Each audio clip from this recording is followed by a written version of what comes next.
जो जय श्री राम का नारा लगाकर मस्जिदों में जाके तोड़फोड़ करते हैं, मुसलमानों को मारते हैं, इनमें से किसी ने भी अगर आखिरी कांड पढ़ा होगा ना, उत्तरकांड पढ़ा होगा रामायण का, उसमें जो कल्पना होती है राम की, राम राज्य की, वहां पे जो कुछ होता है उस पे कमेंट करते हैं। उसके बारे में मुझे बता दें तो फिर मैं मानूंगी कि इनको हिंदुइज्म के बारे में कुछ मालूम है। मुझे बता दें कि ब्रह्म पहले आए थे कि विष्णु पहले आए थे, ब्रह्म से विष्णु आए थे या विष्णु से ब्रह्म आए थे, बता दे पुराण पढ़ के, तो मैं भी मान लूंगी कि आप कैसे किस तरह के हिंदू हैं। आप हिंदू मानती हैं खुद को? नहीं मैं नहीं हूँ। मैं हिंदू नहीं हूँ, मैं उत्तराखंड से हूँ। हमारे यहाँ पे वैसे तो कहा जाता है कि ब्राह्मण मांस नहीं खाते हैं, उत्तराखंड में ब्राह्मण मांस खाते हैं क्योंकि जरूरत है। आपका जो ज्योग्राफिकल लोकेशन है, आपका जो आबो हवा है, उसकी जो रिक्वायरमेंट होगी आपको वो खाना पड़ेगा। इसलिए ये कहना कि हिंदुइज्म में तो नहीं खाते हैं मांस, इसका कोई मतलब नहीं है, ये सब फालतू का बात है। मानते हैं गाय को माता? मैं तो नहीं मानती हूँ, मेरी एक माता है, मैं गाय को माता क्यों मानूं? ना साइंटिफिकली मुझे लगता है कि गाय हमारी माता है। बीजेपी का स्टेट इंचार्ज ही तो बोला है ना कि बीफ तो हमारे कल्चर में, हम तो बीफ खाते हैं। अगर आपको बीफ से प्रॉब्लम थी तो आप ऐसा नहीं बोलते। और वैसे भी अगर हम लोग देखा जाए तो इंडिया में जितना बीफ एक्सपोर्ट होता है, इंडिया नंबर 1 पे है। कैसे हो रहा है कि इंडिया नंबर 1 पोजीशन पे बीफ एक्सपोर्ट करने के लिए? आप क्या कह रहे हैं? अगर गौ आपकी माता है, आप उनको खाएंगे नहीं तो आप उनको काट के आप बाहर एक्सपोर्ट करने के लिए। राजस्थान में आप लिंचिंग करते हैं ये बोल के कि मुसलमान है, गौ मांस खा रहा है, जबकि आपको शक है, आपको मालूम तक नहीं है, आप उनका लिंचिंग कर देते हैं। और देखिए आज के दौर में जो हम लोग देख रहे हैं कि रूल ऑफ लॉ के नाम पे कुछ एग्जिस्ट नहीं कर रहा है। रूल ऑफ लॉ को इस्तेमाल किया जा रहा है तमाम लोगों को जेल में डालने के लिए, और एक पूरा मॉब बन गया, एक पूरी जनता है जो खुद को बहुत इस वक्त आज के दौर में सशक्त महसूस कर रही है, क्योंकि उसको वहाँ के जो लोकल बजरंग दल हो गया, वीएचपी हो गया, उसका समर्थन है। उसको लगता है कि वही रूल ऑफ लॉ है। और हम लोग ये हर जगह पे इस वक्त देख रहे हैं, देश के तमाम कोनों में किसी पे शक हो कि वो गौमांस कैरी कर रहा है, जैसे कि नासिक में हुआ, तो आप उनका लिंचिंग कर दीजिए। जैसे राजस्थान में हुआ, राजस्थान में बाकायदा एक गिरोह की तरह काम करता था वहाँ का जो बजरंग दल का यूनिट था, कि हमारा तो काम ही है कि हम लोगों को पकड़ेंगे जिसपे हमें शक होगा, शक के बिना पे हम उनको मारेंगे, पीटेंगे, वीडियो बनाएंगे, और हमको जिस हिसाब से जस्टिस लगता है हम वो देंगे।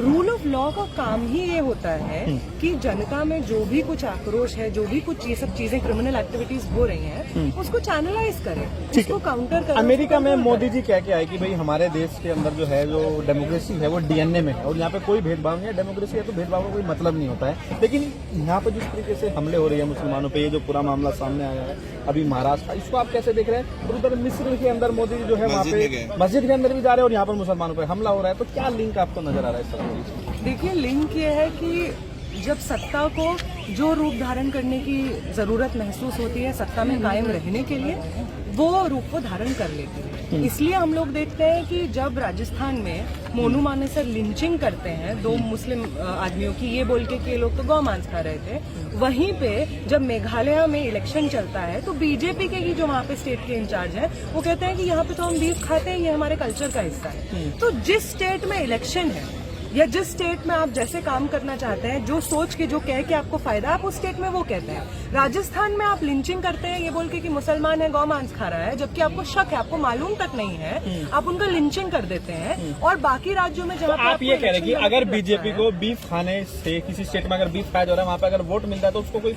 परहेज नहीं है? नहीं है, बीजेपी का स्टेट इंचार्ज ही तो बोला है ना कि बीफ तो हमारे कल्चर में, हम तो बीफ खाते हैं। अगर आपको बीफ से प्रॉब्लम थी तो आप ऐसा नहीं बोलते। और वैसे भी अगर हम लोग देखा जाए तो इंडिया में जितना बीफ एक्सपोर्ट होता है, इंडिया नंबर 1 पे है। कैसे हो रहा है कि इंडिया नंबर 1 पोजीशन पे बीफ एक्सपोर्ट करने के लिए? आप क्या कह रहे हैं? अगर गौ आपकी माता है, आप उनको खाएंगे नहीं तो आप उनको काट के आप बाहर एक्सपोर्ट करने के लिए। आप मानते हैं गाय को माता? मैं तो नहीं मानती हूँ, मेरी एक माता है, मैं गाय को माता क्यों मानूं? ना साइंटिफिकली मुझे लगता है कि गाय हमारी माता है। आप हिंदू नहीं इसका मतलब? अब हिंदू धर्म क्या है और उसको लोग कैसे मानते हैं? आप हिंदू मानती हैं खुद को? मैं नहीं हूँ। आप नहीं हिंदू? मैं हिंदू नहीं हूँ। तो आप धर्म को कैसे मानते हैं, किस रूप में देखना चाहते हैं, वो अलग अलग चीज होती है। लेकिन अगर आप हिंदुइज्म को एक ही रूप में ढालना चाहेंगे और आप बोलेंगे कि अगर आप हिंदू धर्म की बात करना चाहें, तो अगर आज के दौर में ये लोग जो खुद को संत महात्मा मानते हैं, वो लोग मुझे बता दें कि सृष्टि की रचना कैसे हुई। मुझे बता दें कि ब्रह्म पहले आए थे कि विष्णु पहले आए थे, ब्रह्म से विष्णु आए थे या विष्णु से ब्रह्म आए थे, बता दे पुराण पढ़ के, तो मैं भी मान लूंगी कि आप कैसे किस तरह के हिंदू हैं। अगर ये जो लोग जो जय श्री राम का नारा लगाकर मस्जिदों में जाके तोड़फोड़ करते हैं, मुसलमानों को मारते हैं, इनमें से किसी ने भी अगर आखिरी कांड पढ़ा होगा ना, उत्तरकांड पढ़ा होगा रामायण का, उसमें जो कल्पना होती है राम की, राम राज्य की, वहां पे जो कुछ होता है उस पे कमेंट कर दे, उसके बारे में मुझे बता दें, तो फिर मैं मानूंगी कि इनको हिंदुइज्म के बारे में कुछ मालूम है।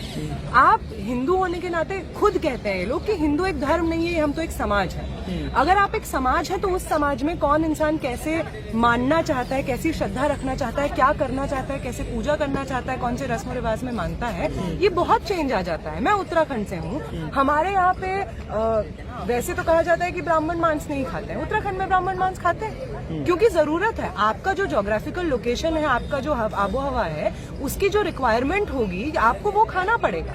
इसलिए ये कहना कि हिंदुइज्म में तो नहीं खाते हैं मांस, इसका कोई मतलब नहीं है, ये सब फालतू का बात है। और आप कह रहे हैं कि सिख भी तो हिंदू होते हैं, सिख को भी आप अपने साथ लेना चाह रहे हैं, बुद्ध बौद्धों नहीं, को वो भी आप ये साथ कह रहे में हैं लेना अगर चाह रहे कुछ लोगों की मान्यता है, गाय को माता मानते हैं, तो आप गाय खाना जरूरी थोड़ी ना है, क्यों गौ मांस खा रहे हैं, कुछ और खा लीजिए आप। हैं। कुछ और खा लीजिए मतलब। हाँ, वो कह रही है आप गाय को मत खाइए। तो आप जिन लोगों को मार, पहले तो आप ये बात पूछना उनसे बहुत जरूरी है कि आप गाय को बचाना चाहते हैं और इसलिए आप इंसानों को मार रहे हैं। मैं तो उनसे कहना चाहूंगी कि आप इंसानों को मत खाइए, इंसानों की भी जान बहुत जरूरी है हमारे लिए, हम लोग नहीं चाहते कि कोई इंसान खाए, तो आप इंसानों को खाना बंद करिए। ये जो आपके तमाम बजरंग दल है, गौरक्षा दल है, इसके माध्यम से आप जो एक एक करके यंग माने नौजवानों को खाए जा रहे हैं ना, वो अपने परिवार से छीन ले रहे हैं, समाज से गायब कर रहे हैं, दहशत फैला रहे हैं। आज के समय में माइनॉरिटीज घर से बाहर निकलने में डर रही हैं, इतनी दहशत। तो आप कह रहे हैं मुसलमान डरा हुआ है? मुसलमान डरा हुआ है, माइनॉरिटीज डरे हुए हैं, गुस्से में है, आप इसको तमाम तरीके के नाम दे सकते हैं। लेकिन जो वहां पे आप डंका पीट के आए हैं हमारे प्राइम मिनिस्टर की, हमारा तो डीएनए में होता है डेमोक्रेसी, हमारे लोकतंत्र हमारे डीएनए में है। जिस वक्त वो ये सब चीज बोल रहे थे, उस वक्त मणिपुर में जो वायलेंस चल रहा है पिछले कुछ दिन से, वो 50 दिन से ऊपर उसको हो गया। वहां पे जो वायलेंस चल रहा है वो इसी बेसिस पे चल रहा है। दो एथनिक कम्युनिटीज, मतलब जो अलग अलग एथनिक कम्युनिटीज है, उसके बेसिस पे वायलेंस, उनके आपस में वायलेंस चल रहे हैं। उसी वक्त हम लोग देख रहे हैं कि देश के अलग अलग कोनों में आज एक लिंचिंग हो रही है। परसों उन्होंने ये बोला है कि माइनॉरिटीज के ऊपर कोई अटैक नहीं है। कल ये रिपोर्ट्स आ रही हैं कि कश्मीर में एक मस्जिद में आर्मी घुस के उनसे जय श्री राम बुलवा रही है। अगर माइनॉरिटीज पे अटैक नहीं है तो ये सब कैसे हो रहा है? अगर माइनॉरिटीज पे अटैक नहीं है तो जो तमाम इंटरनेशनल ऑर्गेनाइजेशंस हैं ह्यूमन राइट्स को इंश्योर करने के लिए, वो कह रही हैं कि इंडिया रिस्क पे है। इंडिया 6th लार्जेस्ट कंट्री, वो बता रहे हैं कि जेनोसाइड के रिस्क पे हमारा देश इस वक्त है मुस्लिमों के अगेंस्ट। इसका क्या मतलब है? आपको क्या लगता है? आपका साइंस, आपको लग रहा है हिंदू राष्ट्र की तैयारी है? बाकी कुछ देखिए, हिंदू राष्ट्र का इनका सपना बहुत पुराना है, हम सबको मालूम है। और उस राष्ट्र की कल्पना क्या है ये भी हमको मालूम है। उस राष्ट्र की कल्पना में कायदे से बोला जा रहा है कि हिंदुओं का राष्ट्र होगा। ये उनसे पूछने का जरूरत मुझे लगता है कि उनके हिंदू राष्ट्र की कल्पना में उनके तमाम साधु संत, तमाम लीडर्स ये बोलते हैं कि महिलाओं का काम है कि 10-10 बच्चे वो पैदा करें ताकि वो हिंदू राष्ट्र के निर्माण में लगे। ये बोला गया है, अलग अलग जगहों के बजरंग मुनि बोले हैं कि मुस्लिम महिलाओं को तो बाल से घसीट कर बहरी पे आके उनका बलात्कार करेंगे। तो ये आपका हिंदू राष्ट्र किसके लिए है? अगर ये हिंदू राष्ट्र हिंदुओं के लिए है तो ऐसा क्यों नहीं है? ऐसा क्यों है कि हिंदू युवा भी सड़क पे अग्निपथ वाला जो स्कीम पूरा लेके आए थे उसके खिलाफ विरोध में था? अगर हिंदू राष्ट्र हिंदुओं के लिए है तो ऐसा क्यों हो रहा है कि बार बार यूजीसी जब से पेपर कंडक्ट करवा रहा है तब से पेपर लीक हो रहा है? अगर हिंदू राष्ट्र हिंदुओं के लिए है तो हिंदू नौजवानों को क्यों नहीं मिल पा रही है यूनिवर्सिटी में सीट? क्यों बार बार सीट कट हो रहा है? आपको सीट बढ़ाना चाहिए ना, अगर आप चाहते हैं कि और लोग आके पढ़ सके। आप सीट काट क्यों रहे हैं? क्यों बार बार फंड घटाया जा रहा है यूनिवर्सिटी को जो दिया जा रहा है? साफ ये बोला जा रहा है मिनिस्ट्री ऑफ एजुकेशन से कि एजुकेशन हमको, हमारा काम नहीं है एजुकेशन प्रोवाइड करना, हम आपको लोन देंगे। यूनिवर्सिटीज को, सरकारी यूनिवर्सिटीज, विश्वविद्यालयों को बोला जा रहा है हम आपको लोन देंगे, वो लोन आपको चुकाना होगा, आपका काम है, आप ये एजुकेशन को कैसे देखेंगे?